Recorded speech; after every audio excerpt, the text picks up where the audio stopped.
que ha reconocido sus pecados delante de Dios, que reconoce que Cristo en una cruz pagó por ellos, que nunca hubiéramos podido pagar nosotros por nuestros pecados, que le invitamos a nuestra vida y de ahí en adelante comenzamos a caminar y a seguirlo todos los días a través de la Biblia.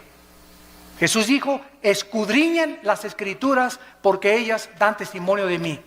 Cualquier persona que me diga que es cristiana y no lee la Biblia, no la medita, ni la estudie, su cristianismo es religioso, pero no eres un hijo de Dios ni una hija de Dios. La iglesia cristiana tuvo sus raíces en el judaísmo.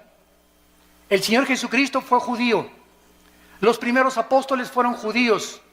Las primeras iglesias fueron judías. Así como también en el antiguo pacto, lo que usaron los apóstoles, los que escribieron el Nuevo Testamento, todos ellos fueron instruidos en el Antiguo Testamento o en la Torá.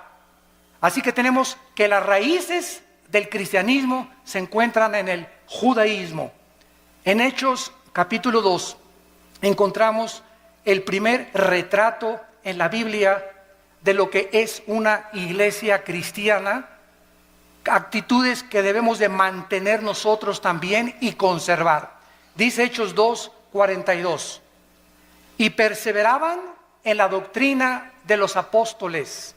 O sea, los primeros cristianos del siglo primero eran discípulos, no eran del domingo nada más, sino que entre semana tomaban estudios con los apóstoles, venían al diplomado, tomaban estudios entre semana, no eran personas de domingo nada más. Los cristianos de domingo nada más son los religiosos, pero no los cristianos. Los cristianos no se conforman con una palabra de Dios el domingo, anhelan, aman, tienen un hambre por la verdad, tienen una pasión que Dios ha encendido en sus corazones como un fuego inextinguible por conocer a Dios. Y si tú no tienes ese fuego que arde dentro de tu vida por conocer a Dios y conocer la verdad, estás muy lejos de llamarte cristiano. Dice la Biblia a continuación que también en la comunión unos con otros, se juntaban unos con otros, comían unos con otros, cenaban unos con otros. Si tú eres cristiano, tus mejores amigos son cristianos. Si tú eres cristiano y tus mejores amigos no son cristianos, no eres cristiano. No significa que no les vas a hablar, pero el cristiano comienza a buscar amistades cristianas que te ayuden a crecer, te identificas con ellos, porque qué comunión hay entre la luz y las tinieblas. Entonces es imposible, ¿verdad?, que una persona que no camine con Cristo pueda identificarse con una persona que camina con Cristo, porque son intereses totalmente diferentes. Dice la Biblia en el partimiento del pan, o sea, en la Santa Cena y en las oraciones. Estas características eran importantes porque después de que se formó la iglesia, vino la persecución. El mundo dio a Cristo, el mundo crucificó a Cristo, el mundo también tendría que perseguir a los que siguieran a Cristo. Y no ha cambiado las cosas desde hace 20 siglos. Dice la Biblia en el capítulo 7 de los Hechos, versículo 54 al 60. Oyendo estas cosas, se enfurecían en sus corazones y crujían los dientes contra él. Pero Esteban, lleno del Espíritu Santo, puesto los ojos en el cielo, vio la gloria de Dios y a Jesús que estaba a la diestra de Dios, y dijo: he aquí veo los cielos abiertos y al Hijo del Hombre que está a la diestra de Dios. Entonces ellos, o sea, los religiosos, dando grandes voces, se taparon los oídos y arremetieron con él. Versículo 59, y apedreaban a Esteban mientras él invocaba y decía: Señor Jesús, recibe mi espíritu. Y puesto de rodillas clamó a voz: no les tomes en cuenta este pecado, Señor. Y habiendo dicho esto, durmió. Porque de acuerdo a la Biblia, los cristianos no morimos en el sentido de que nuestra existencia cesa. Cuando un cristiano se muere, pasa a otra dimensión. Pasamos a otro plano de descanso eterno de nuestra alma. No dejamos de existir porque somos eternos, porque tenemos al Espíritu de Dios viviendo dentro de nuestra vida. La persecución arreció contra los cristianos. Primero vinieron las advertencias, les prohibimos que prohíban este evangelio. Después los torturaron, comenzaron los azotes, y después la muerte. El primer mártir, lo acabamos de leer, se llamó Esteban. La persecución oficial contra la iglesia cristiana comenzó en el año 64 después de Cristo por el emperador romano Nerón. Duró 6 días y 7 noches. Nerón asesinó a 2 millones de cristianos. Ellos fueron quemados en los parques públicos, los echaban a perros rabiosos, los metían a un coliseo donde abrían la puerta a los leones, a los tigres, a las hienas, a perros rabiosos, para que ahí se los comieran y los deshicieran. Y desde ahí en el Coliseo romano los cristianos, cuando Nerón estaba desde su trono mirando todo, les gritaba: ¿por qué ustedes no me reconocen que yo soy Dios? Y decían los cristianos: solo hay un Dios, el Dios y Padre de nuestro Señor Jesucristo. Y los cristianos del siglo I veían cómo venía el león y le arrancaba a su hijo de 5 años la cabeza enfrente de ellos. ¿Qué harías tú? Y venía el tigre y despedazaba a tu esposa. Y después venían contra ti las fieras. ¿Saben una cosa? Estaban tan llenos del Espíritu Santo que ellos sabían: ok, llega y le arranca el león la cabeza a mi hijo. ¿Cuánto va a sufrir mi hijo? 30 segundos máximo. ¿Cuánto sufrimos cuando llega el león y nos clava aquí sus dientes en la yugular y comenzamos a desangrarnos? 45 segundos. Pero después de 30, 45 segundos, Cristo estaría esperándolos en la gloria. Cristo estaba esperándolos.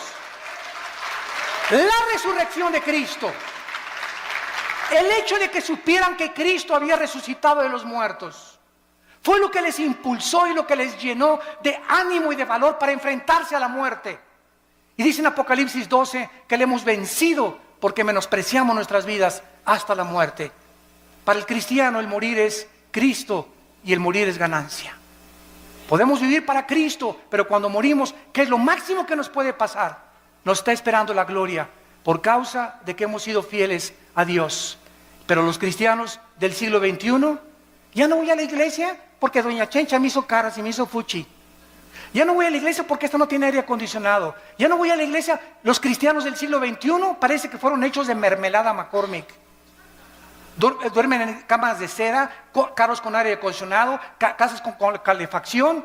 Y ahora, como lo vamos a ver más adelante, ahora hasta los predicadores del siglo XX piden ya hospedarse en hoteles 5 estrellas, a que los reciban a la limusina en el aeropuerto y que les den $500 la noche. Y los cristianos del siglo I, el ejemplo que nos dejaron Pablo en caballo, en azotes, en persecuciones, en trampas. Vean la Biblia, estos eran los cristianos que marcaron y pavimentaron el camino para la iglesia que somos nosotros. Pero nos hemos tan mal acostumbrado, estamos tan consentidos los cristianos del siglo XXI que ya se nos ha olvidado que no solamente fuimos llamados a creer en Cristo, sino que fuimos llamados a sufrir por Cristo también.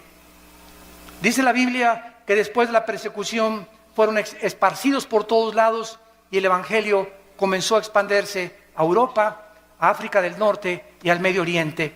Después se murieron los apóstoles y surgieron los padres de la iglesia, que se llamó los padres apostólicos en el siglo II y III después de Cristo. Se caracterizaron por comenzar a ser discípulos. Los apologistas defendieron la fe, los polemistas defendieron las herejías y los teólogos estudiaban la teología para acabar con las herejías que estaban entrando al cristianismo. Ahorita en el cristianismo, en el siglo XXI, yo que estoy viajando por todo el mundo ahora, me doy cuenta la condición tan patética, tan lastimera y tan triste en la que viven la mayoría de los cristianos. Se comen todo, lo creen todo, hemos llegado a abandonar la Biblia. Si un predicador es famoso, le creen, pero ya no estudian la Biblia y ya no hay defensores de la fe, ni personas que tengan el celo de Dios de poder defender la palabra con su propia vida. Vino entonces después la famosa conversión en el año 337 después de Cristo de un emperador que se llamó Constantino. Escuchen, pasaron 3 siglos y no había papas. Pasaron 350 años sin tal cosa como que Pedro fue el primer papa. Si Pedro fue el primer papa, por favor, Virgen de los Remedios, ¿quién fue el segundo papa? ¿Quién fue el tercer papa? Pasaron 350 años sin que hubiera tal papado. El emperador Constantino nombró al obispo de Alejandría y de Constantinopla pontífice. La palabra pontífex en el latín significa constructor de puentes, porque el pontífice comenzó a enseñar que él era el puente entre Dios y los hombres, no Jesucristo, sino ese hombre a quien el emperador romano lo nombró, y después lo nombró vicario de Cristo, vicarius Dei Filii en latín, que significa representante de Cristo en la tierra.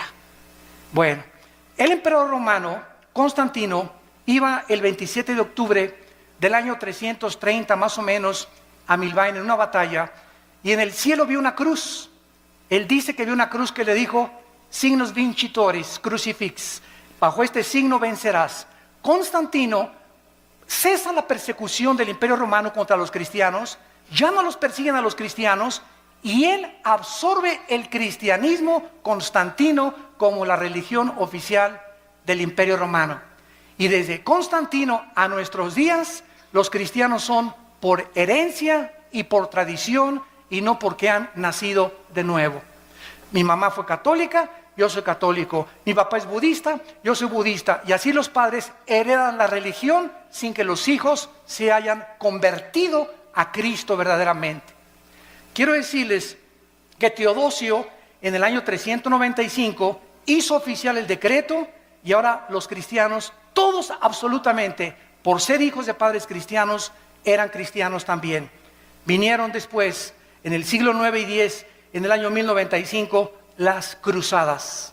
El Vaticano, para recobrar la Tierra Santa de los musulmanes, ordenó 7 cruzadas en total. El papado apareció por primera vez hasta el siglo VI. 600 años pasaron sin que hubiera un jefe representante de todos los cristianos en el mundo. Alcanzó su cenit el papado en el siglo XIII, y desde entonces hasta el siglo XVIII ha comenzado a menguar la influencia de Roma sobre el pueblo. La palabra papa significa pater en el latín, que fue aplicada a los padres de la iglesia. En el año 500 después de Cristo comenzó a limitarse al obispo de Roma nada más, y después se convirtió en el papa o en el jefe de todo el Sacro Imperio Romano. Durante 500 años, repito, no hubo papas. El primer papa, apúntalo, fue Gregorio I. El primer papa funcionando desde el Vaticano en el año 590 después de Cristo fue Gregorio I. Cuando el papa asumió el Vaticano, cerraron la Biblia y se hizo un decreto que nadie podía leer la Biblia. Le pusieron un candado a las escrituras más que con el permiso del Vaticano. Muy bien, cerraron la Biblia, y entonces los hombres comenzaron a introducir al cristianismo más de 30 herejías. Permítanme leerles algunas de ellas. En el año 375 después de Cristo comienzan a decir el obispo que a los santos son intercesores de nosotros. En el año 450 se establece el celibato sacerdotal, que un hombre para servir a Dios no necesita estar casado, necesita estar soltero para servir a Dios. De ahí viene el grande problema de la pederastia, que últimamente han culpado a millones de personas y de obispos y cardenales que han protegido a muchos curas que violan a los niños menores de edad.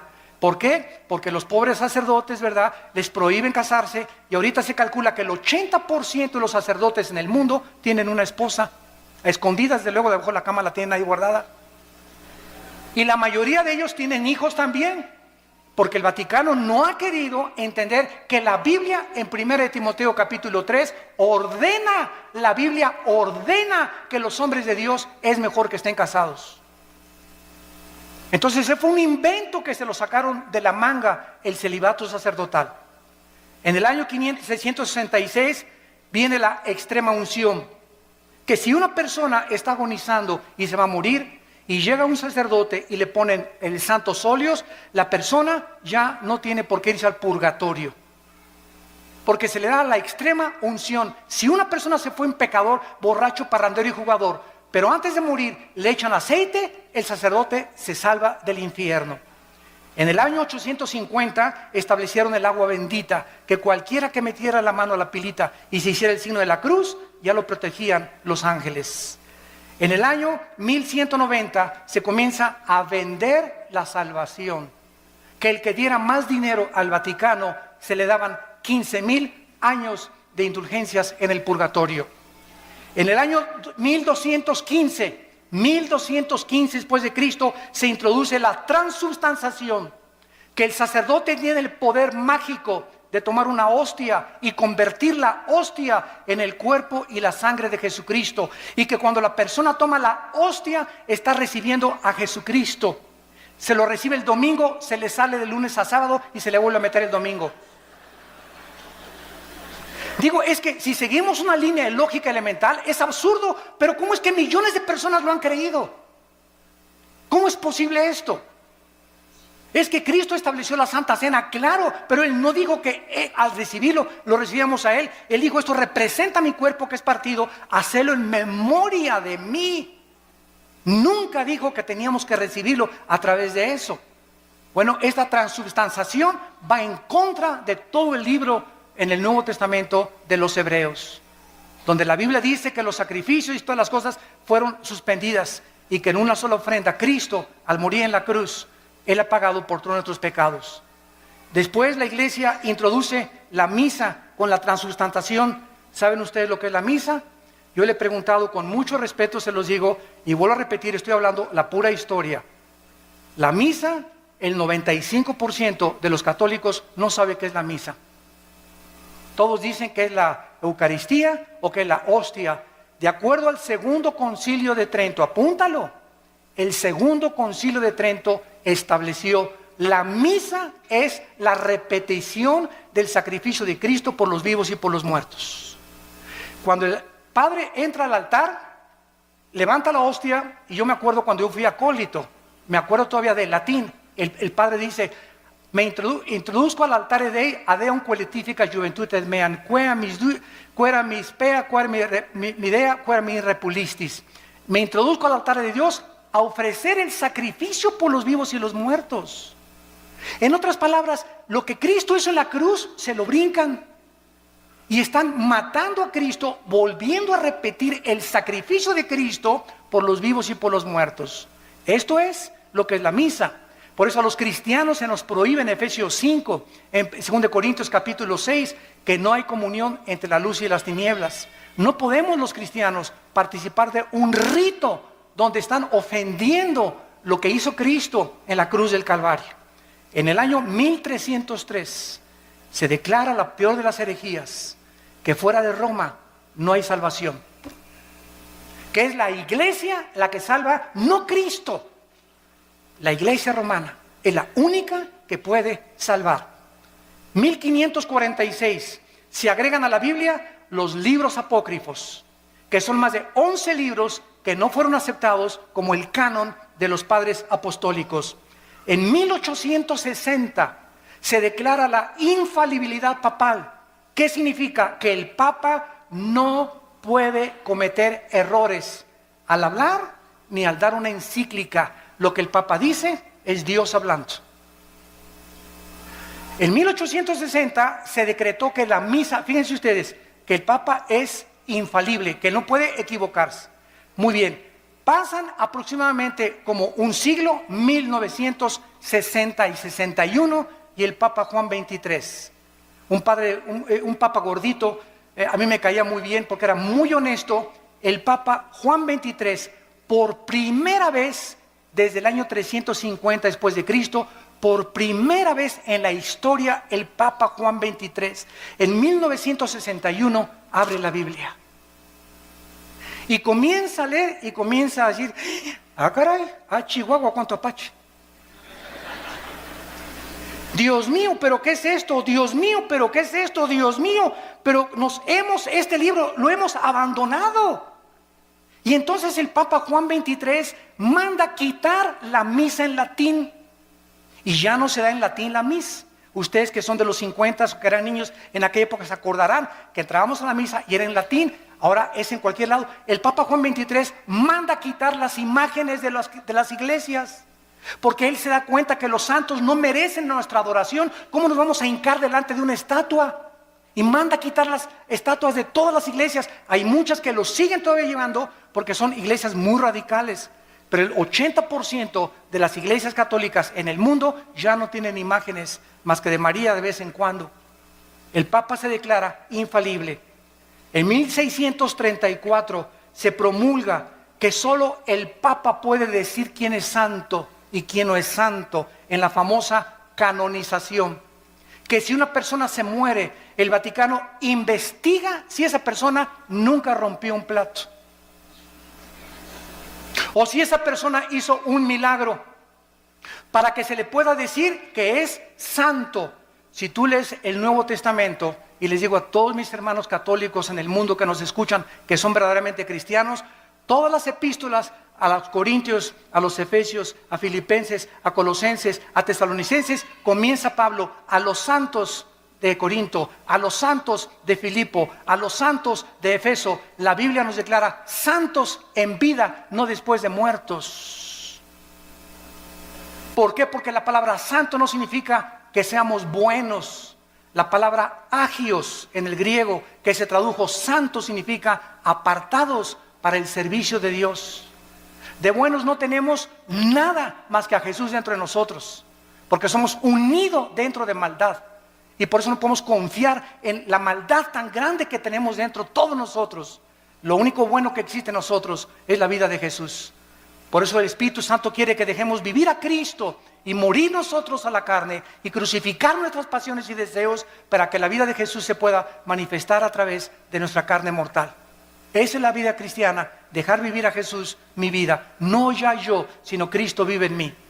Y lo que vivo ahora en la carne, lo vivo en la fe por el Hijo de Dios. En el año 2000, que nos toca a todos nosotros, el Papa Juan Pablo II declara a María corredentora junto a Cristo de nuestra salvación.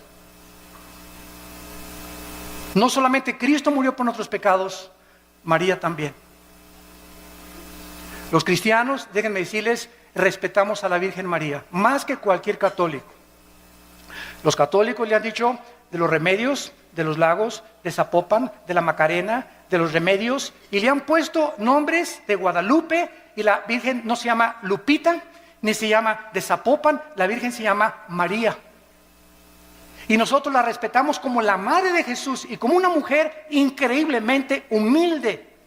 Pero ella no murió por sus pecados. Ella en Lucas capítulo 2, y esto está en las Biblias católicas, dice: me regocijo en Jesús mi Salvador. María le llama a su hijo su Salvador. ¿Cómo es posible que podamos creer que ella también está pagando por ella no fue crucificada? Es Cristo el único que merece la gloria, el Hijo de Dios. Ante estas barbaridades y estas herejías, que la mayor parte de las personas están ciegas, solamente cuando se nos caen las vendas y leemos la Biblia, nos damos cuenta que tenemos que escoger a quién le hacemos caso, a la Biblia o a los hombres, a los que nos enseñaron estas barbaridades sin tener apoyo en la Biblia, o le hacemos caso a la palabra de Dios. En Gálatas 1, del 6 al 8, dice la Biblia que si alguien anuncia otro evangelio, o si alguien predica otra verdad que la que no está en la Biblia, queda bajo maldición. En 1 Timoteo capítulo 6, del 3 al 5 dice: si alguno enseña otra cosa y no se resume solamente y conforma a las palabras sanas de Jesucristo, nada sabe, está envanecido, delira acerca de cuestiones, contiendas donde nacen envidias, pleitos, disputas de hombres necios, pervertidos, que han desechado la verdad de Jesucristo. La Biblia es la única guía, la única lámpara, la única luz que nosotros podemos tener. Sea la Biblia veraz, sean los hombres mentirosos. Después de esto vino la famosa Inquisición, que fue el colmo de Roma. Las matanzas y masacres contra todos los que se decían cristianos, los que no se sujetaban a Roma y al Vaticano, los que leían sin permiso la Biblia, como a miles de judíos y enemigos en 1198 después de Cristo. En el año 1198 después de Cristo, el Papa Inocencio III, apúntalo, Inocencio III ordena asesinar y exterminar a todos los que no le obedecían a él y no a la Biblia. Se confiscaban los bienes de las personas, los bienes materiales de las víctimas, los cuales pasaron a ser propiedad del Vaticano. Francia, España, Italia y Alemania y los Países Bajos sufrieron los errores en el nombre de Dios. Se comenzó a matar a la gente en el nombre de Dios. La religión, no el cristianismo. Por eso comenzamos poniendo las bases. El hecho que lo hayan hecho en el nombre de Dios no era el Dios de la Biblia, era el Dios que ellos han inventado. Solo en los años 1540 a 1570, el Vaticano asesinó a más de 1 millón de personas, más de 1 millón de personas en el nombre de Cristo. El Vaticano usó la Inquisición para mantener su poder. Y en el siglo XVIII, el Vaticano era el estado más millonario y rico de toda Europa. Ningún rey en Europa podía hacer nada, ni casarse con ninguna persona sin permiso de Roma. Se convirtieron en dictadores totales de Roma. En este tiempo se levantaron 4 hombres de Dios. Petrarca, en el siglo XII y en el siglo III, caudillo del Renacimiento italiano. Petrarca se paró enfrente del Vaticano y les gritó: cueva de ladrones, cueva del infierno. Lo crucificaron. Juan Wycliffe, profesor de la Universidad de Oxford, Inglaterra, predicó contra la tiranía espiritual del clero, se opuso a los papas, a los cardenales, a los monjes y defendió el derecho de que el pueblo podía leer la Biblia. Lo asesinaron. Juan Hus, rector de la Universidad de Praga, discípulo de Wycliffe, predicador intrépido, ataca los vicios del clero y el estado corrompido del Vaticano, condenó la venta de la salvación, de las indulgencias, rechazó la enseñanza del purgatorio que no está en la Biblia, fue quemado vivo, y los que seguían a Hus los condenaron a muerte en la hoguera por órdenes del Vaticano. Giacomo Savonarola, originario de Florencia, Italia, denunciaba como un profeta hebreo el sensualismo, los vicios y los pecados del Vaticano, porque a los 12 años de edad comenzaron a nombrar papas. Había papas que tenían 12 años de edad, eran niños y los hicieron papas y nombraron a más del 45% homosexuales. Jefes de la iglesia y representantes de Dios en el mundo. Giacomo Savonarola quiso acercarse al Papa Alejandro VI, apúntalo, el Papa Alejandro VI le dice a Giacomo Savonarola: te ofrezco hacerte cardenal si te callas la boca. Él dijo: no me callo. Lo ahorcaron y lo quemaron en la Plaza Mayor de Florencia, 19 años antes que Martín Lutero publicara sus 95 tesis en la Catedral de Wittenberg, Alemania. Y así llegamos al año 1550, 1546-50, cuando un monje llamado Martín Lutero vivía en Alemania y quería ser monje, un hombre sincero. Y pasó por Alemania un hombre llamado Juan Tetzel. Y Lutero oyó desde el convento donde él estaba recluido que este hombre que envió el Vaticano traía una caja y pasó por todas las calles de Berlín y por todas las calles de Alemania anunciando: en el momento que ustedes pongan un chelín en la bolsa que traigo aquí en esta cajita, el Vaticano les va a quitar 5,000 años de purgatorio. Cuando Lutero oyó que el Vaticano estaba vendiendo la salvación, se horrorizó. Y entonces, de alguna manera, una Biblia llegó a sus manos y leyó en Romanos 1:17: el justo por la fe vivirá. No por las obras ni por lo que demos a la iglesia, sino por lo que Cristo hizo en la cruz. Entonces él se levantó totalmente del monasterio, se salió y fue a la catedral de Wittenberg y escribió Lutero las 95 tesis que decían: esto dice la Biblia, esto dice el Vaticano. Lo clavó en la catedral de Wittenberg en Alemania, pues se armó la revolución. Agarraron las tesis, se las mandaron al Papa, y pues ya saben ustedes, ¿verdad?, que lo mandan llamar a Martín Lutero, y el Papa Sixto IV, en el año 1476, había iniciado la doctrina de que se podía comprar la salvación con dinero. ¿Se parece a la iglesia del siglo XXI? Al ratito llegamos para allá. La venta de estas indulgencias era un permiso para pecar.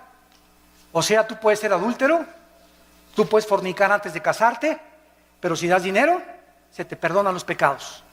En 1517, Juan Tetzel comenzó a perdonar a todo mundo, y en el 31 de octubre de 1517, Martín Lutero clava las 95 tesis en Alemania. El Papa León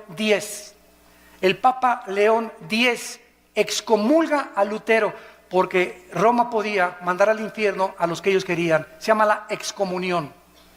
Y le dijo a Lutero: te damos un mes, Lutero, para que te retractes de lo que acabas de decir. Lutero quemó públicamente la bula papal del Papa, y entonces Carlos V, emperador del Sacro Imperio Romano, Alemania, Austria, España y Países Bajos, invitaron a Lutero para que se presentara y se negara de lo que él había dicho. Lutero llegó y estaban como 100 cardenales del lado derecho, como 100 cardenales del lado izquierdo, y el Papa sentado en su trono.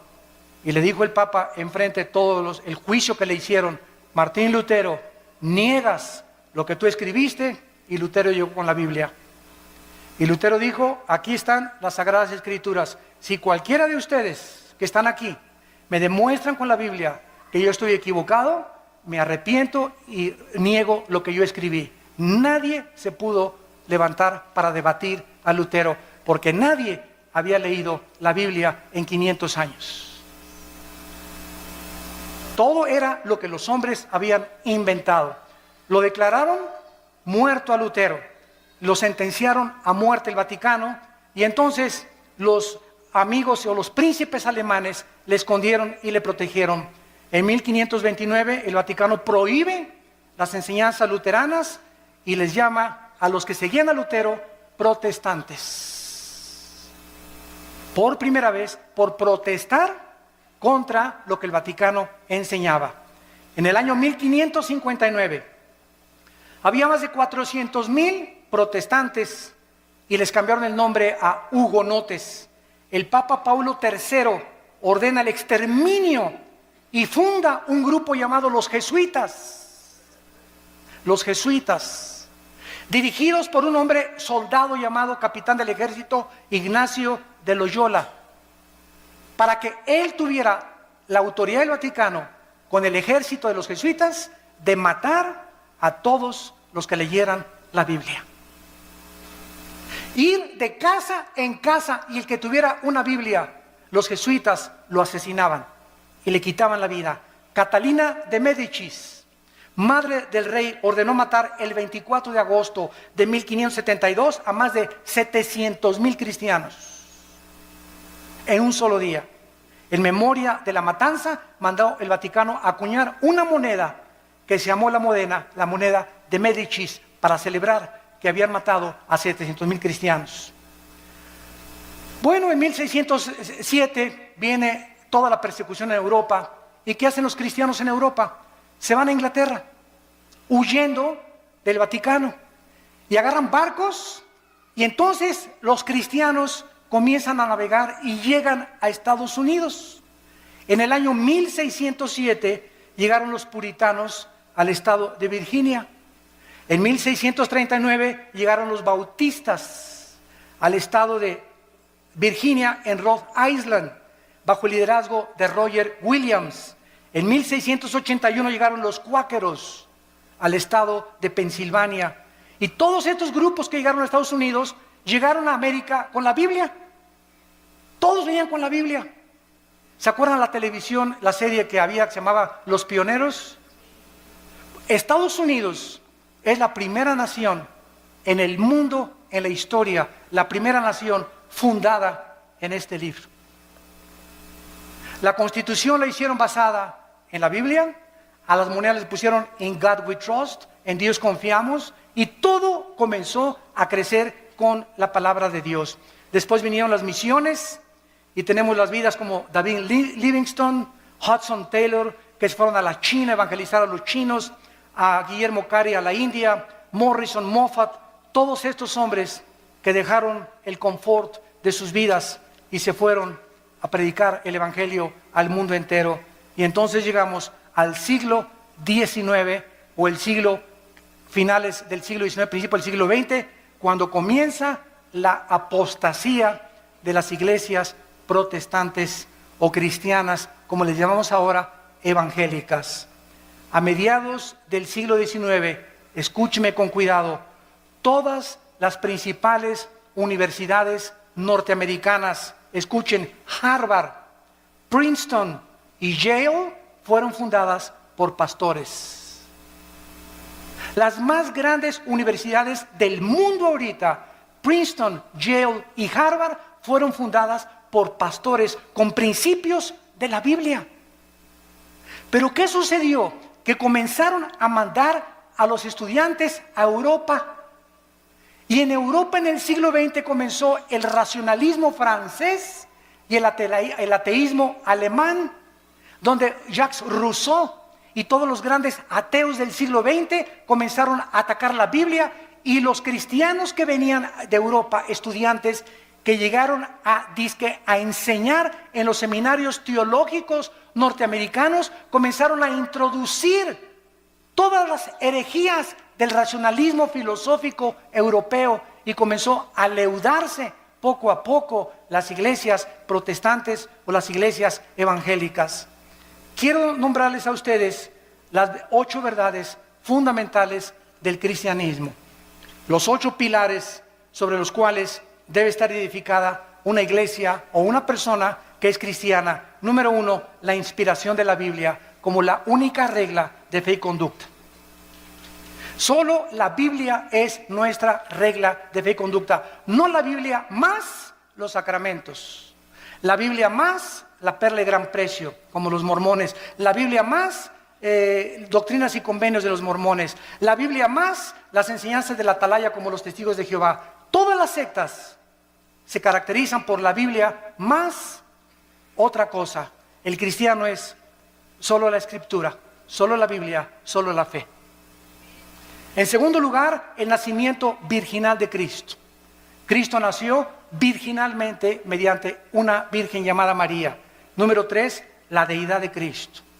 Cristo tenía 2 naturalezas, la naturaleza humana, que fue la que murió en la cruz, y tenía la naturaleza divina. Jesús dijo, el que me ha visto a mí, ha visto al Padre.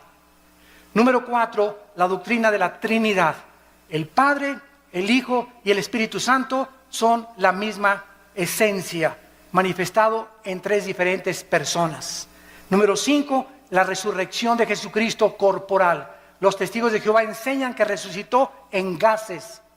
Nosotros decimos, la Biblia dice que resucitó físicamente. Número 6, la salvación por gracia, sin las obras de la ley. Ahora hay una doctrina en el cristianismo que se llama que se puede perder la salvación. Cuando una persona me dice, ahora que estuvimos mi hermano y yo en un país de Sudamérica, teníamos ahí como 500 pastores, y todos me preguntaron, hermano Alducin, ¿se pierde la salvación? Y yo les dije lo siguiente, es tan fácil como esto. Roma dice, la salvación más los sacramentos igual a la salvación. O sea, es por gracia, pero también las obras te dan la salvación. Esa doctrina entró a nuestras iglesias. Y ahora los que dicen que se pierde la salvación, dicen esto, no, yo acepto que Cristo me salvó por gracia, pero me tengo que portar bien y ya no tengo que pecar para poder entrar al cielo. O sea, están agregándole méritos a la obra de Cristo. Hay 5 pasajes en el Nuevo Testamento que implican o que parecen enseñar que se pierde la salvación. Como Apocalipsis 3:5, el que no venciere será borrado del libro de la vida. A ver, hermano, aquí dice que será borrado el libro de la vida. Le digo, mira, léelo con cuidado, por eso tenemos que estudiar la Biblia. ¿Quiénes va a borrar del libro de la vida? Los que no son vencedores. Ah, pues sí, ¿verdad? ¿Y quiénes son los vencedores? 1 Juan 5, 4 y 5, los que somos hijos de Dios. Entonces, claro que los somos hijos de Dios, nunca van a ser borrados del libro de la vida. Ah, pues chino, chavieso.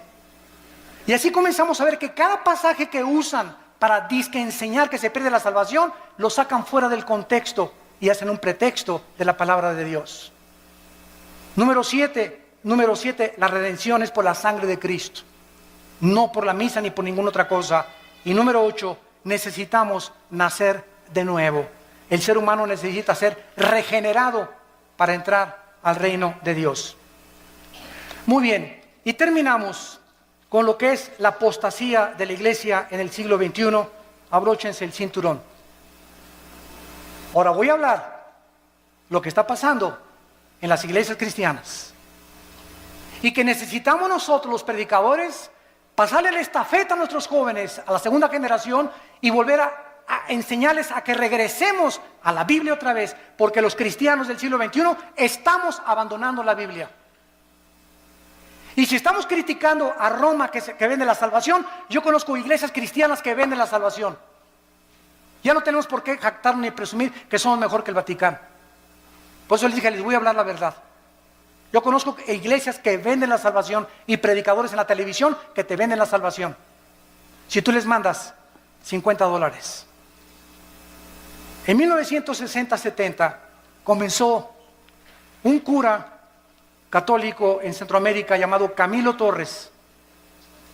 Yo admiro a este hombre. Él era sacerdote católico. Él no conocía la Biblia, pero él estaba harto de la pobreza.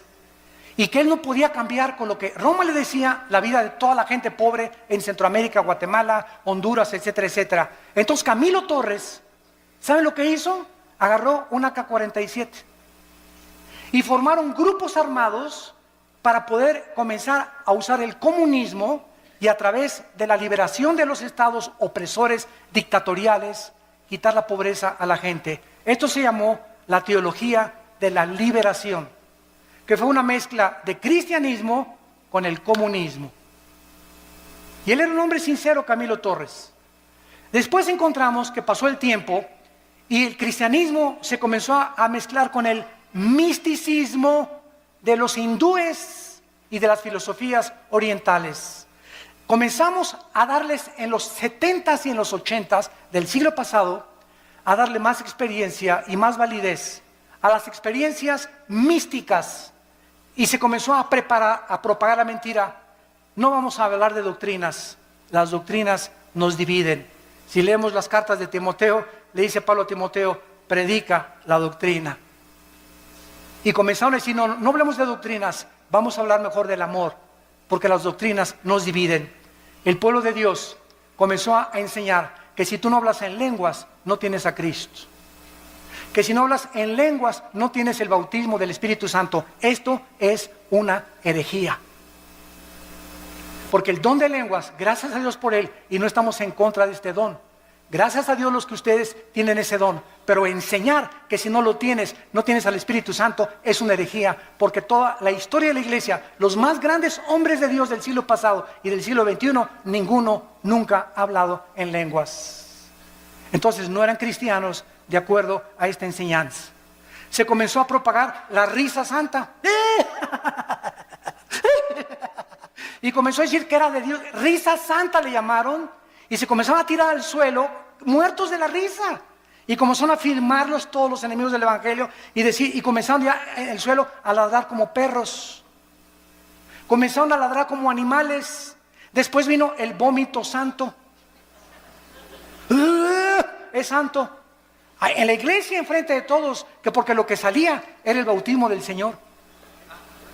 Después comenzaron a mandar por la televisión trapos ungidos. Quiero decirles que si me mandan $100, este trapito se ungió con aceite de Israel. A mí qué me importa que haya sido con aceite de Metepec. El aceite del Antiguo Testamento no era el santo, representaba la unción. No había nada del aceite que fuera santo, era el símbolo que representaba nada más. Y ahora la gente, porque este es aceite de Jerusalén, ya tiene más validez que el aceite olivo, que el aceite que hacen en cualquier otro lado. Y comenzaron a ungir trapos, pero el predicador era famoso. Y como yo soy famoso, te mando el trapito, mándame $50 y lo pones bajo tu almohada y te quita el dolor de cabeza. O te va a proteger de los demonios. O si me mandas $100, alejaré las maldiciones de tu casa. O si haces un pacto conmigo, tu hijo se va a aliviar y tu esposo va a regresar que te abandonó. Todas estas son herejías, son blasfemias de la palabra de Dios, que tenemos que combatirlas, aunque nos cueste, como lo hemos dicho antes, nuestras propias vidas, nuestros propios intereses. Yo se los digo, a mí me han prohibido tantas cosas y tantas iglesias y tantos países la entrada. Hermano, yo tengo ya mi foto en casi todos los países como persona non grata a las iglesias carismáticas, porque tienen miedo de que hablemos la verdad por las barbaridades en las que se han metido. También se ha comenzado a enseñar, aparte de las lenguas, la risa santa, el vómito santo, contorsiones, y comenzaron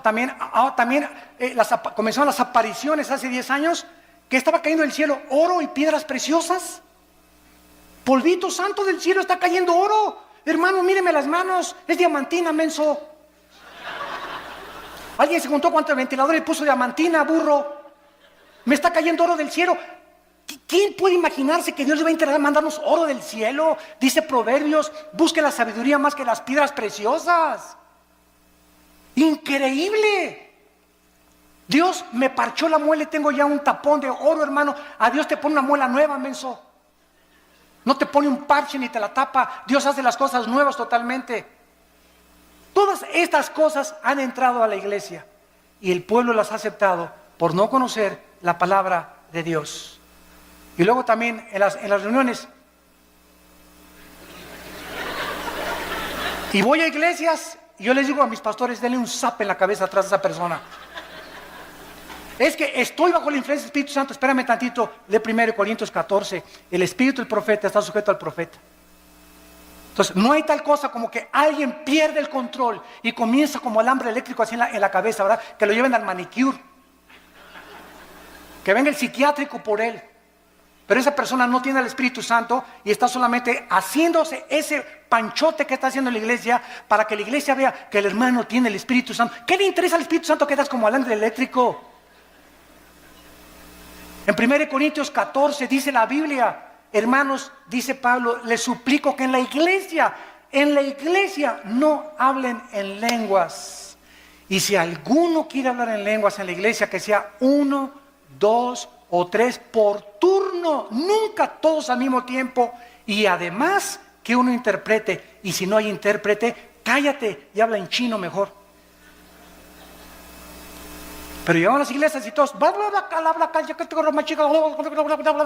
pero todos estaban llenos del Espíritu Santo. Hermanos, un cántico nuevo. Y comenzaron todos. ¿Cuál cántico nuevo? Ni que 8 cuartos. ¿Cuál cántico nuevo? El cántico nuevo en los salmos es algo que sale de Dios, inspirado con nuestra mente de por medio. Nunca caemos en el misticismo oriental, que pierdo el contacto con la realidad y me tomo un espíritu y me comienzo a hacer así, o comienzo a dar cosas que eso no son cosas de la palabra de Dios. Todo este misticismo entró a la iglesia y hemos llegado a la brujería. He visto programas de televisión donde un pastor agarra un bote de agua y dice que lo convierte en la sangre de Cristo. Y voltea el bote de agua, ¿verdad? Y se voltea por atrás y le echa de esa cosa, ¿cómo se llama el polvo con el que hace ¿cómo? Kool-Aid. ¿Lo pueden creer? Otra señora en la televisión hace poco pasó y dijo, fórmense aquí los de $1,000 y aquí los de $500. Y agarró un billete y lo pegó aquí en el oído. El dinero habla. Ahora aquí los de $1,000 y aquí los de 500. Y se ve en el video, lo pueden ustedes ver, se ve en el video, pasa una señora con unas alhajitas y esta predicadora es mujer, agarra las palajitas y le dice, no, esto no